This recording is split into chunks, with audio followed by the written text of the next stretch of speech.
Yo, champion making. Welcome back to the Rocket Game Corner, and today we're going to be talking through my PS3 collection, but we're going to put a bit of a twist on it, because as we can see, it is quite a large, quite a substantial collection that we've got to talk through here. So what we're going to do instead, we're going to take this D20, of course I'm the kind of guy that's got a D20, and this D6, and between them we're going to roll them out, and whatever number we roll, so 8 times 3, that's 24. So starting from the Afro Samurai there at the bottom of the very most left column, we'll say that's number 1. Over there, Tales of Zestria, we'll say that's 111, because it is. And we'll work our way upwards and across to establish. Okay, so this time it's going to be 24. I'll pause it in between, just because otherwise it's going to be me fumbling around getting cases. And the video in total will be, I don't know, we'll pick 10 to 20 games in total, sort of depending on the runtime, because I haven't played all of these games. I've played most of them, but there might be the odd game that I pull. If I end up pulling out like 10 games that I haven't played, there's no point. That video doesn't help anybody if I can't give any sort of impression or review about them. So let's find out what number 24 was. Okay, so number 24 turned out to be Diablo 3, which is a game I have already covered fairly recently in a video titled Video Games and Grief, which was a bit overly personal about the death of my dog. So I'll try not to reiterate too much of what I said there. I don't think I mentioned how amazing the cutscenes were in this. Now it's a shame because there is, if you ignore the little map ones, which they're not real cutscenes in a sense. There's basically just the two. There's the intro one and the closing one. But it is amazing, the quality of them. They look like anything to compete with the PS4. They do tax your PS3. It genuinely sounds like it's going to explode. But it's amazing what it can put on screen. Really, really beautiful. This obviously is the base game. I can't speak too much about how things are with seasons and stuff like that. I'm going to assume they're still putting out seasons for the PS3 version, because I have a friend who actually started playing this and then playing the expanded version themselves recently. There is tons and tons of content to this game. Considering you can pick it up for a couple of bucks now. There's 5 different classes. They all play very differently. You could, of course, play the same class over and over again, but play that differently, and you could build that differently. There are 4 different game modes, but then 5 different difficulties, and then another difficulty modifier on top of that. It's kind of confusing to explain, at least, but there's plenty of content. It's a good time. It's a good time for cheap, and I think one of the funny things about it is it kind of shows how gamers have gotten a bit beaten down over the years, where when this came out, everyone was like, oh no, it's nowhere near Diablo 2's level, and then obviously Diablo 4 comes out and people are like, oh no, it's nowhere near, well, still Diablo 2, but heck, I'd take Diablo 3 at this point. We don't like modern games, and I think that we're overly critical of them. I don't think we appreciate how good the games are until the next one comes around and we find something to complain about that game. I think we need some perhaps perspective shifts sometime. Right, let's move on to the next one. And again, just to show there's no funny business. I don't think I showed the roll in the last one. So we've got okay, 17 times 1, that's easy. Right, 1 second. Okay, so here's where we see the risk in this system. Okay, so 17 was Call of Duty 4 Modern Warfare. Look, I don't know anything about this game. I own 3 Call of Duty games just because I like the zombies, and because you can literally find them anywhere that you can find them, in charity shops, in thrift shops, in trade-in shops. They're always like a buck, right? They're very, very easy to find, and that's about it. That's all I can say about this. I think, you know, this is obviously a very, very beloved franchise by a lot of people. I think this game must have been, especially because there was like a remake of it recently, I believe, like this specific one of all the Call of Duties. But yeah, I don't have too much to say. I've only played Black Ops and the different Black Ops games just because of zombies. Does this even have zombies? Someone's gonna have to let me know down below. Maybe I will finally have a take on it then. Right. 4 times 18 is where things start getting more challenging. 72. Right, 1 second. Okay, 72 is actually a fantastic game. Fantastic game. Fantastic series, but we'll start here. Motorstorm. I've mentioned before, because I was talking about one of the PSP games, I think the only PSP game that was a Motorstorm one. Pacific? Was it Pacific Rift one? Oh, Arctic Edge. But this is where it all started, right? This game is still amazing to look at. Now, one of the problems that this game has is the loading times are very, very long. Unnecessarily long. Well, I say unnecessary. It's obviously necessary, but I would have taken, you know, a worse looking game or something for the loading times to not be several minutes between every race. But that being said, again, the graphics are absolutely stunning. It always does loads of cool stuff with like sunlight glaring on your driver's vision, or like the car in front kicking up mud to again obscure your view, driving on different terrain types affects different vehicles differently. Again, this is kind of like a crazy kind of riding racing game, because there's a ton of different routes, a ton of different terrains. No one is using the same type of vehicle. You know, there's like however many different vehicle classes, and then there's different vehicles within those vehicle classes. It's like the most like unbalanced kind of crazy thing. It's all about just going like as fast, well, I mean like any race, but like as fast as you can by picking the right routes, or maybe, you know, you pick using your kind of meta thinking, you're thinking, okay, well, I'll take this like shorter route that's bad for this kind of vehicle, but it's shorter, or it's got like this jump, or I can hop between this route to this route, or that kind of stuff. And it's just frantic and manic, and yeah, I absolutely would recommend picking up any of the Motorstorm games. They're too hard for me, I'll be honest. I don't think I've completed any of them, because at a certain point they're unwinnable for me. Like I'll spend hours trying to pass a particular race, and I'm just like, well, that's it, it's time to put this game down now. You know, I can't progress further. But you know, if you're a true racing aficionado and you've not picked up this, well, you know what you've got to do. Oh, and then forgot to roll the die. See what it is. Oh, okay. That is more than we have. 15 times 3, 45, okay. I keep having to pull games from the very bottom of the stack, and it is very precarious. Right, so this next game, Heavenly Sword. So this is a Ninja Theory game.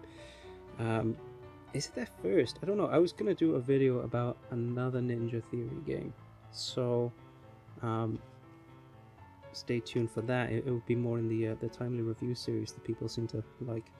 But this was a launch title for the PS3, and it was one of those titles that are intended to show off, kind of like Rise was, I guess, to show off just how powerful the system is, and by howdy does it do it. You know, it's still stunning to look at today. The gameplay is a little bit bland, I'll be honest. You know, it was one of those games where it's basically just a hack and slash, and then you get some ATEs in there. It's quite cinematic.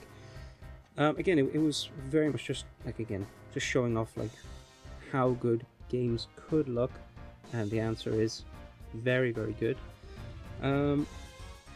You'd probably find this for next to nothing. I don't know. Come to think about it, you never really see them out and about, which is surprising because, again, launch title, it was a pack-in title for most people's consoles, or at least would have been for the original gen. So, yeah, you'd think you'd see them more about, but yeah, it shouldn't cost too much. And I don't know how much more there is to say. It's just a very, very good looking hack and slash. Oh, that's an interesting one. Character performance directed and starring Andy Serkis. Well, there we go. There we go. He was also in that other game, so he's clearly very, very ingratiated with Ninja Theory. Right, let's move on to another one. 12. So 12 is a game that I've not thought about in a very, very long time. It is Bleach Soul Resurrection, which, cringingly, I believe is the exactly correct way to pronounce that. Correct me if I'm wrong, it's been a long time since I've been a part of the Bleach scene. But yeah, this game, it's a mixed review from me, to be honest. It's a pretty decent game for an IP game, I guess. It's not good. Basically, you know, it's got a lot of characters, which is great, but they all basically play the same. It's just a hack and slash. You know exactly what to expect here, where, you know, sure, Ichigo will play this particular way, and then, you know, Chad will play the exact same way. It's just a different skin. You know, Rukia will play the exact same way. It's just a different skin, and so on and so forth. It does have a huge cast of characters. You'll travel through Hueco Mundo and stuff like that. You know, that's kind of cool. But always fighting effectively the same gamut of enemies. And yeah, it's just a pretty boring grind, to be honest with you. It's okay, and if you see it for cheap, maybe pick it up just to see what it's about. But the thing is, you won't see it for cheap because, again, it's a Bleach game, and it's always going to have that like little markup because of it. I honestly, unless you're a completionist, or you're looking for, you know, anime games that's your particular niche in your collection, I really would recommend just skipping this one. And it sucks to say that. Like, this was, you know, one of the games that I had. It was one of the first games that I had for the PS3 before I was even like a collector. I was just like a guy who played games, and like I said, I'd like to call them fond memories of playing it as a kid, but just more memories. Again, I wouldn't say I had like a terrible time. It's just that I didn't have a good time. And when I think of, you know, how many good games there are for the PS3 that you could put your money in, that you could buy like 5 super cheap. You know, I think every game that we've covered here, you could probably buy for the price tag of just this game, like all those games combined. So it's hard for me to say, yeah, this is a must buy. It's definitely not a must buy, not for me. Anyway, let's move on to the next one. 8, and I've already covered that one. So what's that? 4. That's a crap Assassin's Creed 2. I don't know, never played it. Always buy them just because you see them literally for like £1 and under. One of these days I'll get into the Assassin's Creed series, but at this point I feel like it's too big. Like, I mean, there are countless Assassin's Creed games, and yeah, I mean, Christ, I own 4 of them, and I'm not even interested in them. So yeah, I don't know, maybe I should play them. Some people are super excited about them, but yeah, I'm not super worried about it. 4 times 7 is 28. Why do I feel like we've already done 28? Let's find out. Okay, so 28 was Dragon Age Inquisition. And look, I am going to need people to get in the comments and explain this to me, because this got a near perfect score on Metacritic. So it's you guys that are saying that this game is so good. Now, I love the Dragon Age series. 1, I platinumed. It's one of only 4 platinums I've ever gotten. You know, I loved it. 2, I still thought it was really good. I clearly like it more than a lot of people do. But then this came out, obviously, and it was very hyped. I was very excited for it. And everybody was going wild and losing their minds. And I was like, oh no, this is just the worst case of like open worlding. Just infesting itself, like all the worst tropes about it. Like literally, I remember when I booted it up, when you jump in the game, and I'm just given this map with nowhere to go, or just a very poor idea of where I'm supposed to go. But I can see countless markers on a mini map, and it's like, well, just go do them all, I guess. You know, it was. I hated it. I absolutely. I despise what Dragon Age turned into with this particular entry in the series, and you know, clearly I'm in the minority when I think that. It's hard for me to say like, look, don't play this game. Obviously other people love it. They think it's amazing. They think it's the best of the series, and again, a must play game.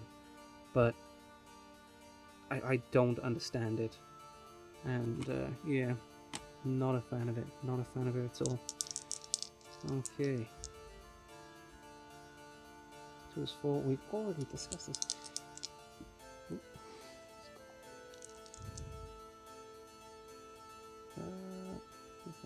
45.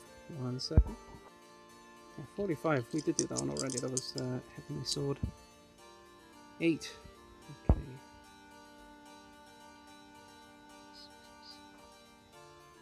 Okay. A little bit of a weird one here. Let's hope this tower doesn't fall while I'm still talking on cam. Oh, yeah. Okay. Beals Rock Band. Okay.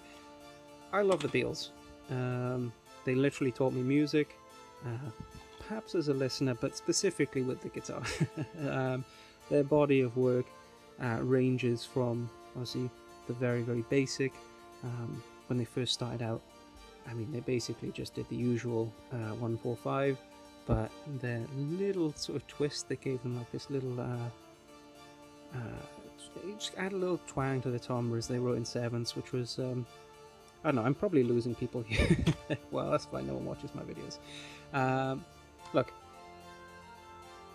to have a rock band of this particular band was fantastic for me, and I think you know, more deserved than some of the other bands that have their own specific ones.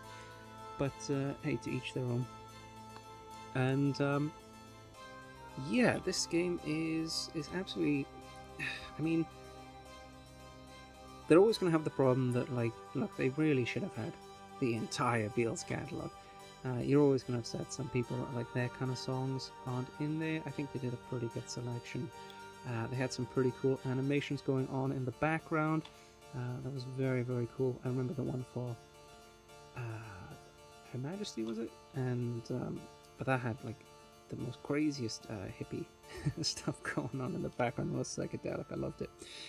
I do think the Rock Band games demand you to be a little bit more precise on the input than the Guitar Hero games, which I think is less fun. You know, because again, that's what you're playing. You know, these rhythm games for, is for fun. You're not actually performing, so I don't know. People can think that, you know, that's a better or worse thing depending on their own opinion. Personally, I think that they could have just made it a little bit looser, and that would have just made the game a little bit more fun. But yeah, I thought this was a fantastic game, and yeah, you can probably get it pretty cheap these days. You know, the Rock Band and Guitar Hero games, they have you know, people just aren't interested in them anymore, which is a shame, except for obviously a very niche audience. But they've moved on to, you know, their own like hacks and stuff anyway, so yeah, you can probably get them pretty cheap, and but you probably will be, if you don't have one already, be paying quite a bit of the nose for a used guitar. Okay, let's see what the next one's going to be. So 60. Okay, let's find out. Yep, the lighting's changed. There has been the passage of time. My phone died while I was recording, so sorry to spoil the illusion of seamless professionalism that this channel is known and prides itself upon. Now, what's really unfortunate is I have to talk about this game yet again, because this game, unfortunately, it's late. And yeah, I've already talked about this in another video, so this is my third time now having to record about this game. And yeah, it's terrible. I'll link to the video that I mentioned in it before.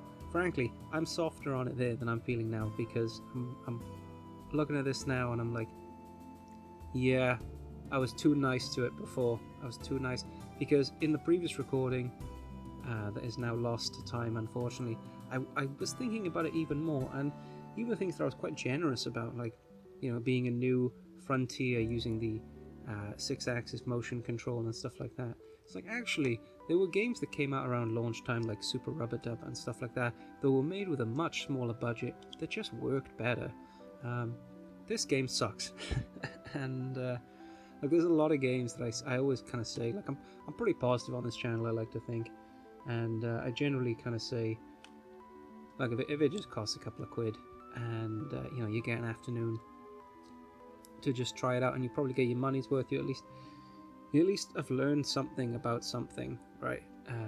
Or you'll have had like a little bit of fun. If it's just kind of like laugh bad, you know, like a bad movie or whatever, this is none of those things. It's just a bad game, and yeah, I'm unhappy that this is in my collection, and I think I can't even sell this on. I can't inflict this on somebody else, but it feels wrong to just throw it in the trash. I don't know. Anyway. That was a bit much for the camera. 12. 12.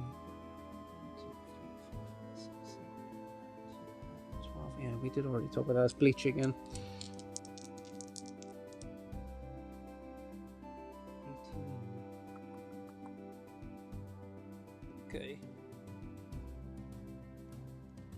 I'm not getting anything from this side, unfortunately. Castlevania Lords of Shadow. So this is okay. I've not completed it. I've not even got all that far into it. I found it a bit dull what I played, and I'm a little bit disappointed about that.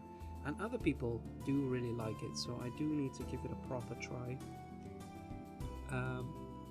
Because yeah, it's a Castlevania that isn't the same as other Castlevanias. It's 3D hack and slash, so it's quite a reimagining. It's quite different. I just didn't find it super enjoyable, but other people have. It's not like the most expensive game you'll ever see or anything, but yeah, these games are somewhat pricey. I think the second one is even more pricey. At the moment, I would say, you know, if you saw it out and about, you know, it's a bit of a gamble for the price tag. It doesn't look like it doesn't look like it's a terrible game. It just doesn't look like, you know, it's worth as much as the market is asking for it. But I will have to get back to you again if it's better or worse.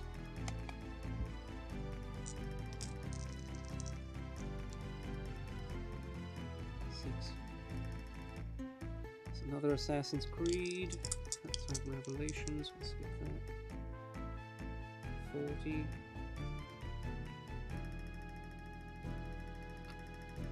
God of War 3. I don't know. Okay, I guess I can give like a quick little impression on this. Again, I'm hoping to get something on the other side, but here we go. God of War 3. So again, this is actually bought this about the same time as Castlevania, played it about the same time as Castlevania, dropped it about the same time as Castlevania. And the reason for that is that the controls just didn't seem to gel for me. I forget exactly what it was about it, but I remember there being a particular jump that it wanted me to do, and I was doing it. I swear to all that is out there, whatever is out there, I was doing it. Like, I know how to press buttons. I've been doing them for, like, you know, since I was a youngin'. You know, I'm not a youngin' anymore. And it wouldn't accept that I had pressed those buttons, and it just infuriated me. I did think that the big opening fight was very, very cool, and I am going to go back to it. I just kind of like rage quitted, essentially, and it put me off ever going back to it. Again, more so than Castlevania, I will go back and actually play this game. But yeah, it's rare that a game gets me to rage quit. So, I mean, that in itself is its own kind of accomplishment, I suppose. For again, just Assassin's Creed, man. I'll call this the last one because this is not going. As it was, what was that? 16 or 19, if not. Don't put the dots on it. I think we're going to say that's 16 because there's a 6 next to it. So that's 38. Let's see if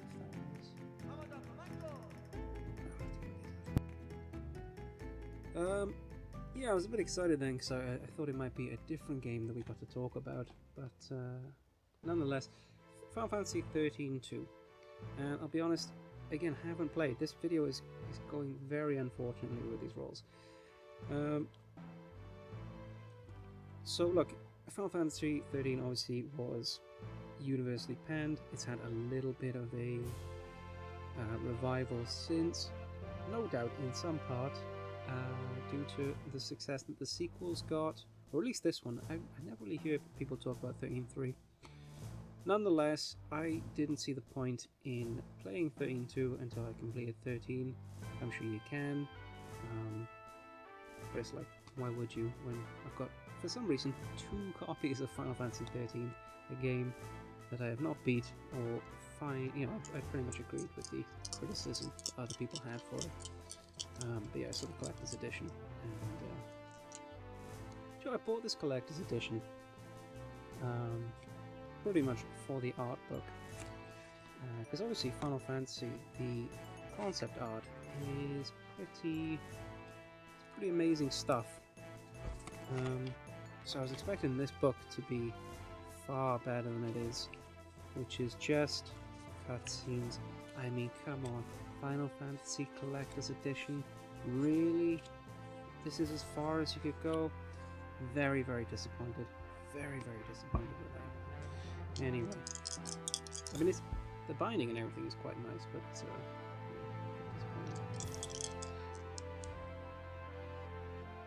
okay, 36. That's 38. Okay, yeah. See, this was more in line of what I was excited to talk about. Again, why I'm not getting things in like the 80s or whatever, I don't know. Maybe there's something about, well, either my dice being weighted, or just how percentages of rolls go. Anyway, yeah, Fallout New Vegas. So here's the thing about Fallout New Vegas. Everybody loves it. I personally like it. It's an interesting one to talk about because basically I had a very strong attachment to Fallout 3, playing that at a particular point in my life, and again going through the sewers, the tunnels, and creature feature, the band playing, and all the ghouls are attacking and everything, and that's the perfect music to shoot ghouls to, I'm telling you. And yeah, I loved it. I loved Fallout 3, and then I played Fallout New Vegas, and it was fine. And after Fallout New Vegas, I went back and played the original Fallout 3. The original Fallout 3, phrasing. And I gotta be fair, like Fallout New Vegas, it is technically better than it in every single way. And it's not like the story is bad or anything. And in fact, I think I've been meaning to go back and replay this with my newfound respect for Obsidian's writing. But surprisingly, it's the character of the Wasteland in Fallout 3 that I find so much better than the strip and all that kind of stuff. So yeah, keep your ears peeled. I've been meaning to go back and play this for a little while now, but it is absolutely a fantastic game. But the thing is about both the Fallouts, whatever console you play it on, well, Xbox or PS3, they'll cost you $1. They'll cost you $1.50, and they're huge games. And there's some of the critically most acclaimed games out there, and they deserve that critical acclaim. This was Bethesda at its best, and ironically, it wasn't even Bethesda at this particular time. But this is with Bethesda Publishing at its very best, and it's a game that deserves to be played by everybody. It's one of those games as well where I talk about one of the merits of collecting physical. Because you can get games for much cheaper physically than you can on buying them digitally, because they can just set whatever price, and they never seem to drop down in price ever. Maybe they'll have a sale, but over years the prices never really drop. They'll put up a game for 40 quid, and that game will stay 40 quid in perpetuity, and that was general, because it was more than 40 quid. Whereas, again, you can go out to a used market. Again, you can get games for cheap, and this is one of those games where it's like, you could give me 20 quid and I could build you a collection that would last you a year. And that's because you can get games like the Fallout games for so cheap. Anyway, that's enough positivity from me. I think that's a good one to end on. Let me know what you think of this particular stuff. I had fun. I think obviously the problems of the dice system was showing. It makes the videos long to make, which kills my battery. I keep getting re-rolls and rolling stuff. And oh my god, I am recording, thank god. But there we go, another potential issue of starting and stopping recording and all that kind of stuff. So let me know if you enjoyed this particular kind of format. I thought it was fun and interesting. I don't know if anyone else is like this. Probably the YouTube is infinite. So anyway, let me know down below